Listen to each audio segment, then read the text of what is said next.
My name's Daniel. I'm 54 years old, and if you told me 10 years ago that the little girl who once begged me to braid her hair for school would one day pretend I didn't exist at her wedding, I might have laughed in disbelief. But that's the funny thing about family. The people you give the most to often think they're entitled to even more.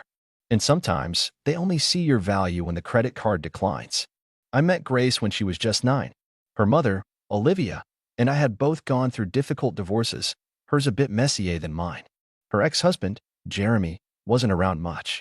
He'd pop in twice a year, drop off a check, maybe take Grace for an ice cream, then vanish again for 6 months. Meanwhile, Olivia and I were building something stable, day by day.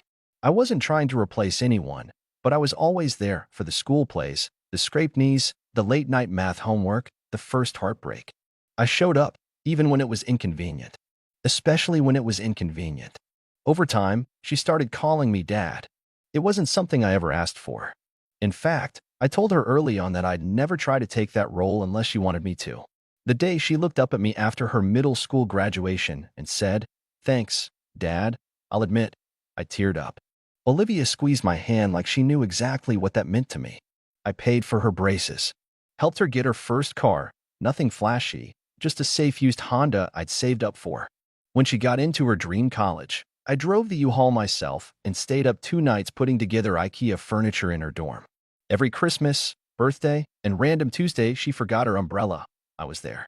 Not because I had to be, but because I loved her. But something shifted when she turned 20. It was subtle at first. The thank yous became more scarce.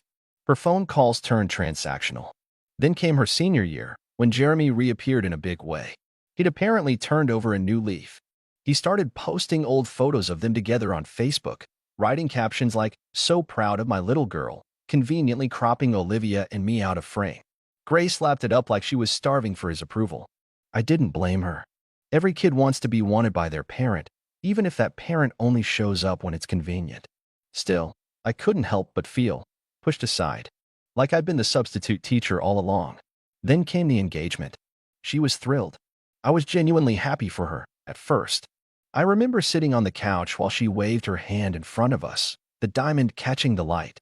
Olivia clapped, and I pulled her into a hug. "We're so proud of you," I said. Grace smiled. But that smile didn't quite reach her eyes when she replied, "Thanks. I'm just glad I'll have both my parents there to walk me down the aisle." I blinked. Olivia glanced at me and cleared her throat. "You mean," she began, but Grace cut her off. "Of course I mean Dad," she said, meaning Jeremy. Not the man who taught her how to ride a bike or stayed up with her when she had the flu. Not me. I brushed it off at the time. Told myself it was just a phase, maybe a sentimental moment. She was reconnecting with her roots, trying to build a bridge. I could respect that. I could even step aside for it. But the signs kept piling up. She started referring to Jeremy as Dad, exclusively again, and to me as Daniel, whenever we were around other people. She removed my last name from her social media bios, which had once read Grace Thompson, and reverted to her birth surname. She didn't ask me to give a speech. When I gently offered to help cover wedding costs, she smiled, nodded, and then asked if I could front the $12,000 for the venue deposit. No mention of reimbursement. No, thank you. Just the assumption I'd handle it. I did. Not for her, but because I knew Olivia couldn't bear to see her daughter's big day fall apart. I told myself I wouldn't take it personally, that I was doing this for the family, for love. But as the months passed, I felt more like an ATM with legs than a father figure. Olivia noticed, too. She tried to talk to Grace about it, gently, carefully, but Grace would shut her down, accusing her of trying to guilt-trip me for wanting my real dad in my life. That word, real, stung more than I let on. The week before the wedding, I overheard a conversation I wasn't meant to hear. I had come home early from work and paused in the hallway when I heard Olivia and Grace talking in the kitchen. "He's paid for almost everything, Grace," Olivia said, her voice low but firm. "You can't just pretend he doesn't exist. He's been more of a father to you than Jeremy ever was." Grace scoffed. "That's his choice. No one forced him to." "You used to call him Dad," Olivia pressed. "That was before I had a real one again," she snapped. I walked back out the door before they knew I was there. I didn't say a word. I just drove until the gas light came on. The wedding day arrived, and I put on my best suit. Tied my tie 3 times before I got the knot right. I showed up early, helped set up chairs, coordinated with the caterers, and made sure the sound system worked. Grace barely acknowledged me when I passed her. Jeremy showed up late, wearing cologne so strong it could have cleared a room. She squealed and hugged him like a soldier returning from war.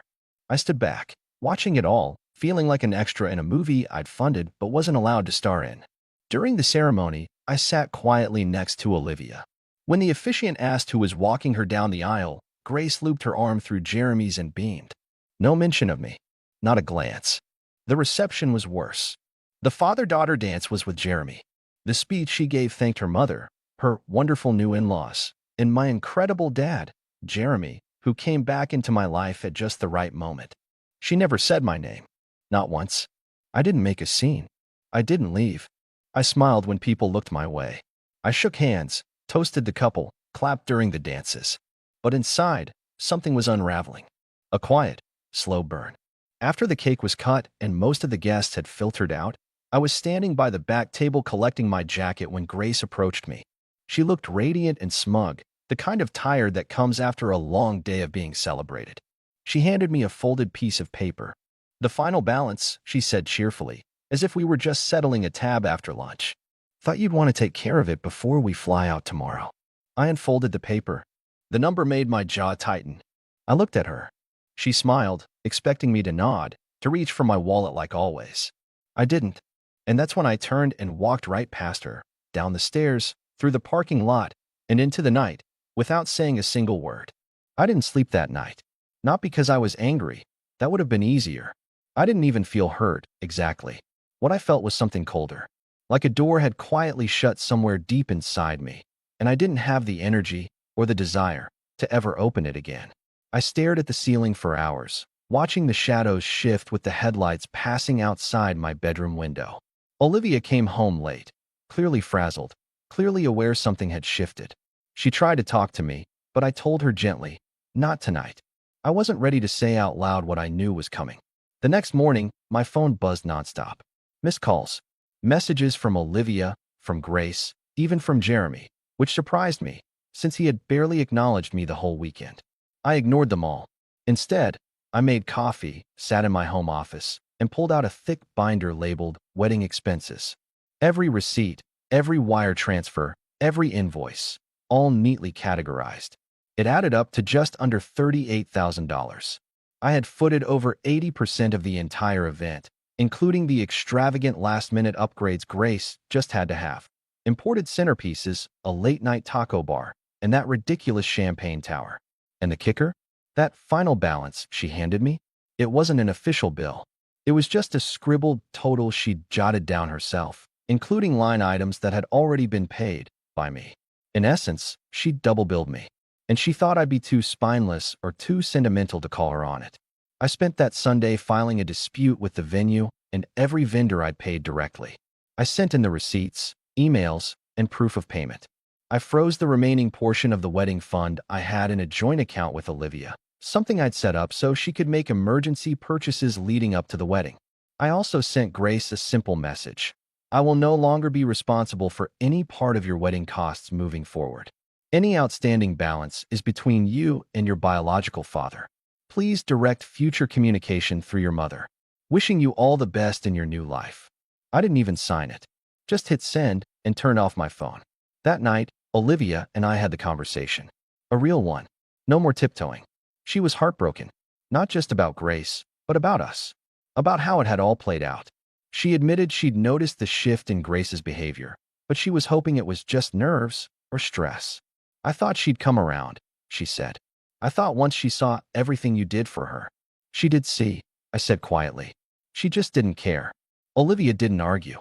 The next few days were a whirlwind. Grace sent a lengthy, self-pitying email, not to apologize, but to justify. She said she didn't mean to hurt my feelings, but it was her day, and she shouldn't have to pretend for anyone else's comfort. She also added that she thought I was being childish for walking out and abandoning my responsibilities, which was rich, considering I'd been the only reason her wedding had even happened. I didn't respond. A week later, Jeremy called. That's right. The man who hadn't paid a dime toward the wedding, who had shown up late, danced, posed for photos, and left, now had the audacity to leave a voicemail saying, "Man to man, I think you overreacted. You know girls and their dads, it's emotional." She needed me, and I stepped up. Don't punish her for choosing her real family.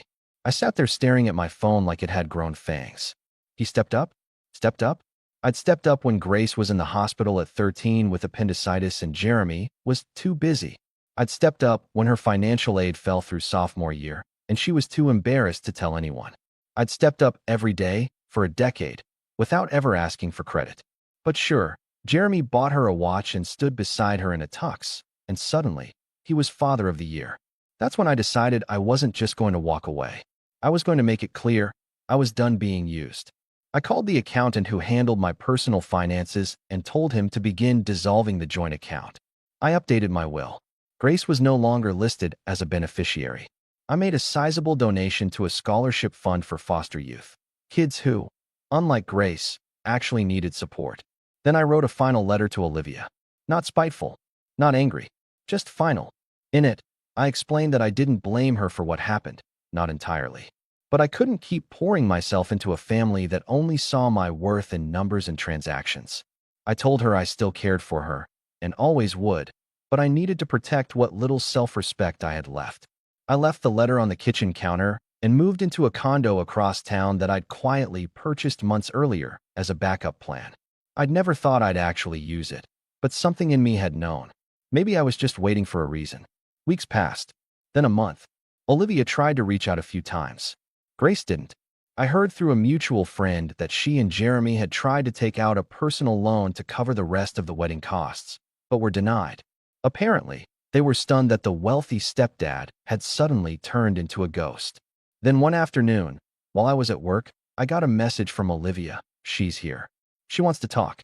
Please, she's crying. I didn't reply right away. I sat at my desk, staring at the message, remembering every smile I'd given that girl. Every small moment of fatherhood I thought had meant something. Every dollar, every sleepless night, every proud look at graduation, every whispered, "Don't worry, I've got you." Then I stood up, packed my briefcase, and drove home. When I walked in, Grace was sitting on the living room couch, hands clasped, eyes red. She stood when she saw me. "Daniel," she began. But I raised a hand, and what I said next, and what she did in response, changed everything. She opened her mouth again, but I stayed quiet, calm, controlled. I walked past her, set my briefcase down on the table like I'd just come home from an ordinary day at work, then turned and met her eyes. Really met them, not with anger, but with something firmer, something final. "You know," I said, "when you were 13, you begged me to come to your school's father-daughter breakfast because you didn't want to sit alone. You said Jeremy hadn't even texted in 6 months. I took the morning off, wore that awful blue tie you liked, and brought your favorite muffins. You held my arm and told everyone I was your dad." Grace blinked, lips pressed into a tight line. Her cheeks flushed, from embarrassment or shame, I couldn't tell. "You remember that?" she asked quietly. "I remember everything, Grace. Because I was there for everything. And I wasn't keeping score, not then. But apparently, someone was." She looked down at her hands, twisting her fingers. "I messed up," she said. "I know I did. I was trying to, I don't know, make peace with things. Jeremy wanted to be more involved. I didn't think it would hurt you like that." I tilted my head. "Didn't think? Or didn't care?" She flinched. "That's not fair." "What's not fair?" I cut in, my voice low but unwavering. "Is that you made me pay for a seat at a table I was never really invited to. You walked past me, again and again, and each time I told myself to let it go.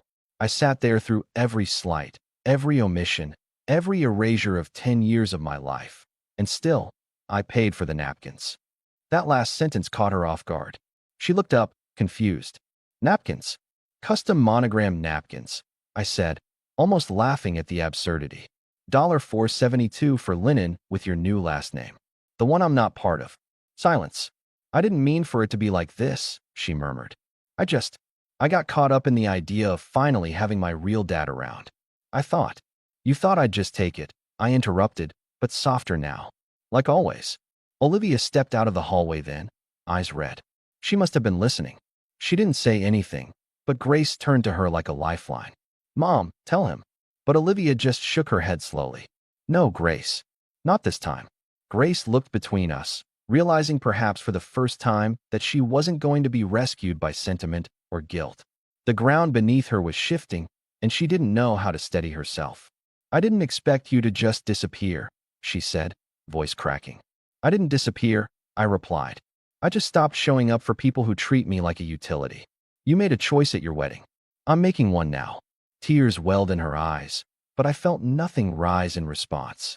Not pity, not satisfaction, just stillness. I came to apologize, she said. To fix things. No, I said. You came to stop the fallout. That's not the same. She sat down, suddenly deflated. So that's it. You're just done. I looked at her for a long moment. I don't know, I admitted. But what I do know is that forgiveness can't be demanded after a silence like that. It has to be earned. And that's not something I can hand out like another check. Her shoulders dropped, and for the first time, she didn't argue, didn't protest, or try to explain. She just sat there, surrounded by the wreckage of a relationship she hadn't even realized she'd demolished until it was too late. I gathered my things, nodded once to Olivia, and headed for the door. Just as I reached it, Grace called out behind me, voice trembling. What do I have to do to fix this? I paused, hand on the doorknob, not looking back. You start by not asking me to tell you, I said. Then I walked out. I didn't go far, just around the block, to breathe, to clear my head. I wasn't sure if I was done forever, but I was sure I was done being taken for granted. And what happened in the days that followed? Well, that's when things got real. The next morning, my phone stayed silent. No messages, no missed calls, no apologies. Just an empty inbox and a strange kind of quiet I hadn't felt in years. And despite everything, I still checked, not because I hoped she'd grovel, but because I needed to know if she'd really let this go without a fight. She did. For 3 days, there was nothing. Olivia texted once, a simple, I'm so sorry. I didn't answer. I wasn't angry at her, not really, but I needed space. For years I'd been the foundation everyone built their lives on, and now that I'd stepped away, the cracks were showing. I was done being the steady background character. I wanted to see if anyone remembered who'd been holding the camera the whole time.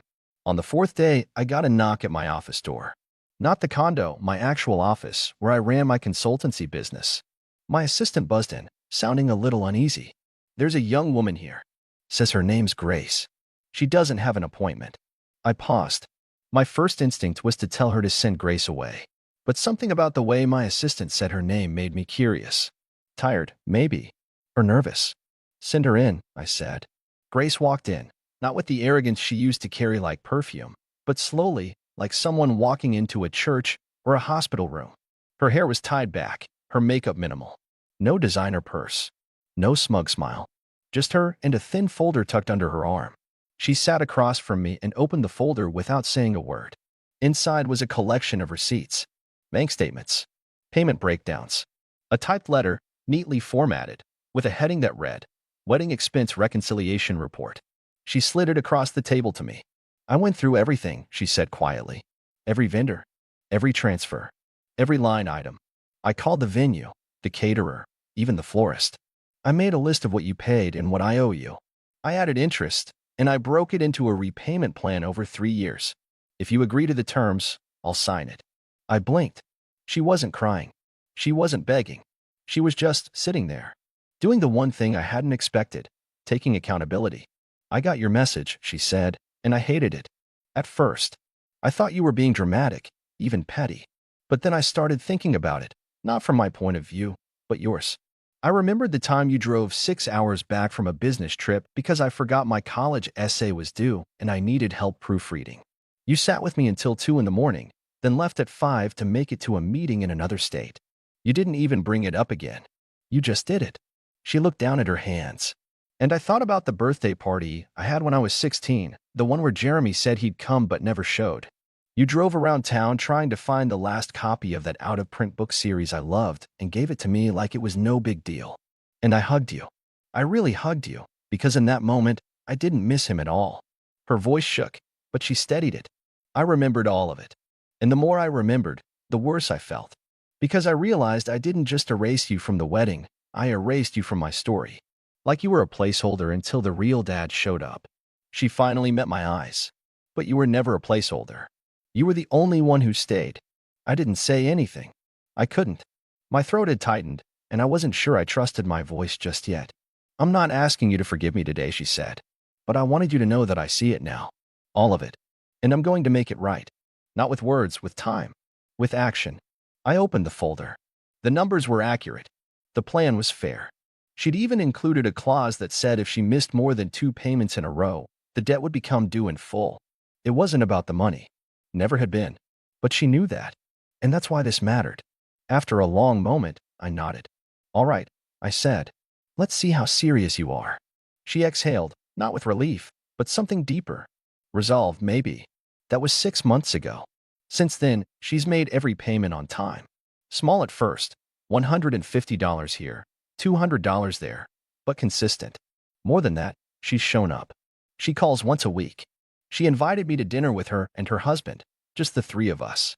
No grand speeches, no forced apologies, just a chance to talk, to laugh, to start over.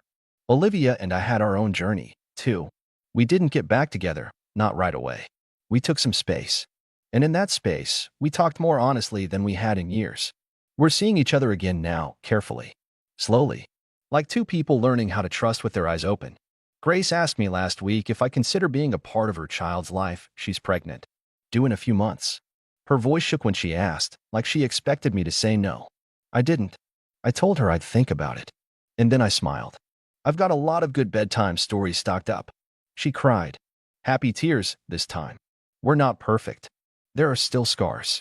But scars mean healing, not forgetting. And now, for the first time in a long time, I don't feel invisible. I feel seen.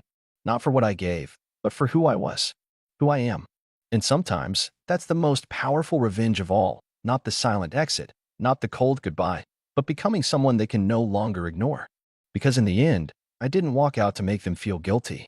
I walked out to remind myself that I still mattered. And now? Now they know it too.